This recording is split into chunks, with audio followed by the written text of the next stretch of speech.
Oi gente, tudo bem? Bom dia, boa tarde, boa noite. Eu não sei a que horas vocês vão me ouvir, nem a que horas vocês vão me ver.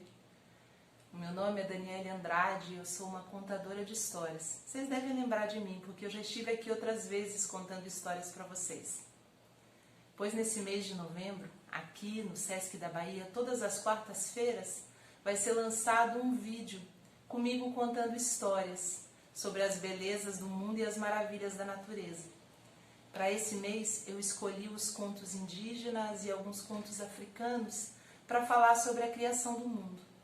Porque eu não sei se vocês sabem, mas cada povo, cada gente de cada lugar tem um jeito diferente de imaginar como é que o mundo foi criado e como é que cada coisa da natureza foi parar assim no seu lugar. Para hoje, eu escolhi contar umas histórias do povo Iorubá. E eu vou contar para vocês como é que a terra se fez assim firme e como é que as nuvens, as estrelas e até a lua foi parar no meio do céu. Eu não sei se vocês sabem isso. Bom, o que eu espero é que hoje vocês se divirtam comigo, mas principalmente que vocês imaginem muito e sonhem muito com esse povo maravilhoso que é o povo Iorubá.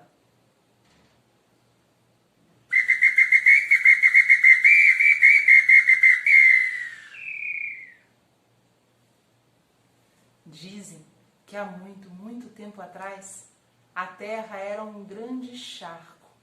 Era tudo vazio, inóspito e não servia para nada. Logo acima da terra estava o Orum, a casa de Olorum, o Deus primeiro, o pai dos orixás. E ele vivia lá com os seus filhos, que adoravam vir passear nos pântanos da terra. Eles gostavam de descer do Orum para o Aiê, pendurados em teias de aranhas, que ficavam assim presas no vazio. Naquela época, os homens e as mulheres ainda não haviam sido inventados. Bom, um dia, Olorum achou que a terra precisava ser firme, precisava ser um lugar para um dia ser habitado.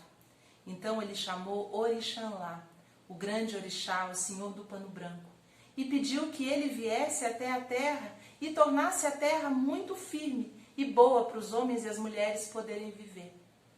Orixanlá se sentiu muito honrado e Olorum lhe entregou uma concha cheia de terra, uma concha do mar, e lhe entregou também um pombo e uma galinha.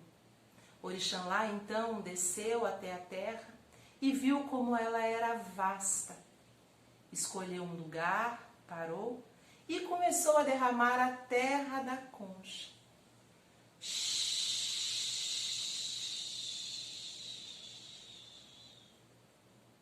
Era um punhadinho de terra. Imediatamente, o pombo e a galinha começaram a ciscar aquela terra. E foram ciscando, ciscando, ciscando, ciscando, ciscando. E aquele tantinho de terra foi se espalhando pelos 4 cantos do mundo. Depois que o pombo e a galinha já tinham feito todo o seu trabalho, Orixanlá voltou para o Orum e falou com o Olorum e disse que já tinha feito tudo. Olorum então pediu que um camaleão descesse para ver como tinha ficado. E o camaleão desceu e começou a pisar pela terra. E foi caminhando, caminhando, caminhando, mas não voltou com boas notícias. Chegou ao Orum e disse então para Olorum que a terra ainda não era um bom lugar para ser habitado, pois ela estava muito úmida e ainda era difícil pisar, pois era fácil ficar atolado. O tempo passou. E mais um tempo ainda se passou. E um tempo largo se passou depois desse. E o camaleão desceu de novo, do Orum para o Aiê. E dessa vez, ele atravessou a terra muito rápido. E voltou ao Orum com boas notícias. E disse ao Olorum que finalmente a terra era um bom lugar para se alimentar, dançar, brincar, para viver, enfim. Olorum então ficou muito feliz e pediu que Orixanlá descesse novamente à terra e semeasse árvores por todos os cantos e enchesse de riquezas e plantações todos os cantos da terra para que os homens e as mulheres pudessem viver felizes quando estivessem aqui. Orixalá então desceu mais uma vez e semeou florestas e florestas e florestas por todos os cantos. A chuva veio e molhou tudo, deixou tudo molhado. E logo em seguida, tudo na terra começou a brotar. E foi exatamente assim, dessa forma que eu contei. Em uma semana de 4 dias, a terra se tornou um lugar firme. Foi Orixalá que fez tudo isso. E quando a terra já estava pronta, prontinha, ele a chamou de Ifé, que significa ampla morada. E é esse lugar que nós vivemos aqui.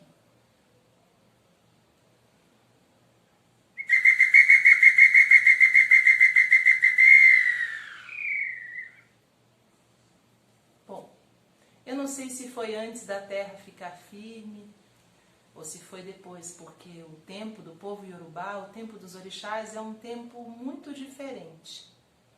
Eu só sei que há muito, muito tempo atrás, Iemanjá vivia sozinha no Orum. Lá ela se alimentava, lá ela trabalhava, lá ela dormia.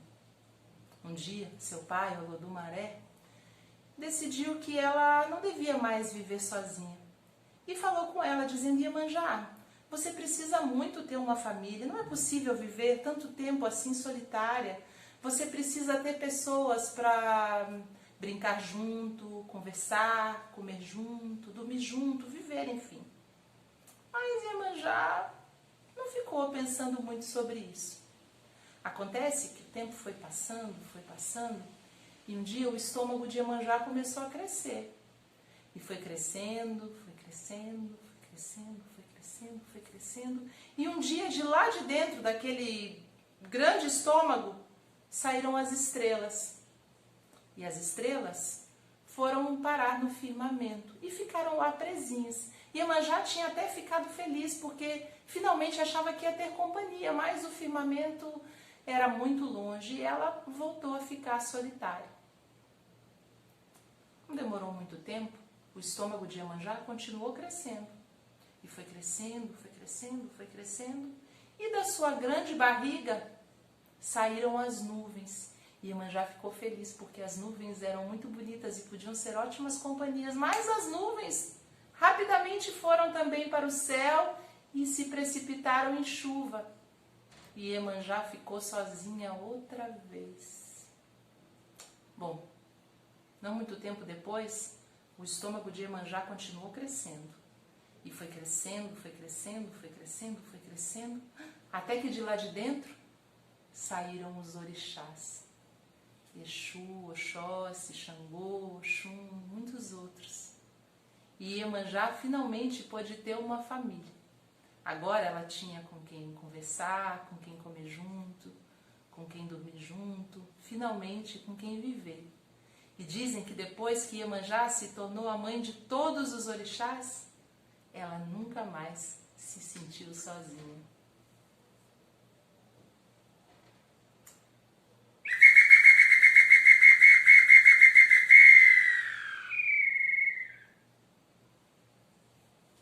Dizem que durante um tempo o sol estava muito, muito, muito cansado. Acontece que desde a criação do mundo ele não tinha parado um único minuto de brilhar no céu. E então ele andava esquentando tudo. A cabeça dos homens e das mulheres vivia sempre muito quente. E o chão onde eles pisavam era brasa pura.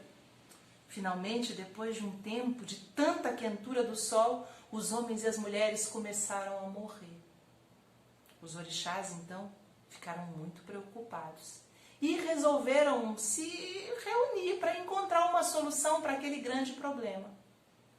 Foram muitas ideias, cada um ia dizendo uma coisa, cada um ia tentando encontrar uma solução, mas nada era encontrado. Até que apareceu Iemanjá, e ela disse que embaixo da saia dela, ela guardava alguns raios de sol, umas réstias de amanhecer.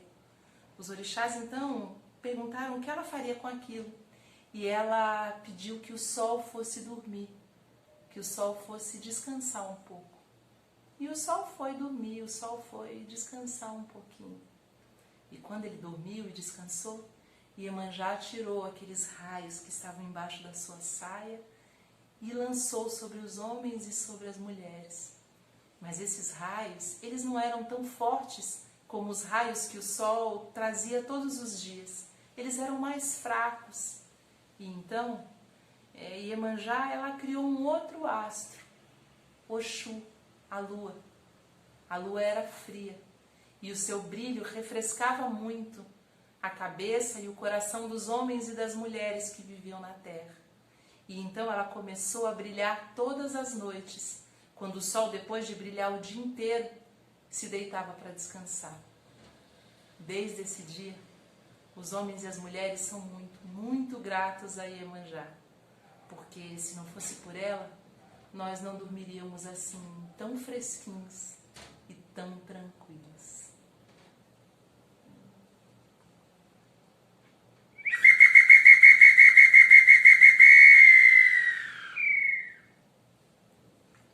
Muito, muito obrigada por terem me ouvido. Eu espero que vocês tenham gostado dessas histórias, que vocês tenham alegrado o coração de vocês. E até a próxima quarta-feira, quando eu vou voltar com uma outra história muito bonita sobre a criação do mundo, tá bom? Um beijo, até daqui a pouco. Muita luz, muita alegria e muita imaginação para todos nós.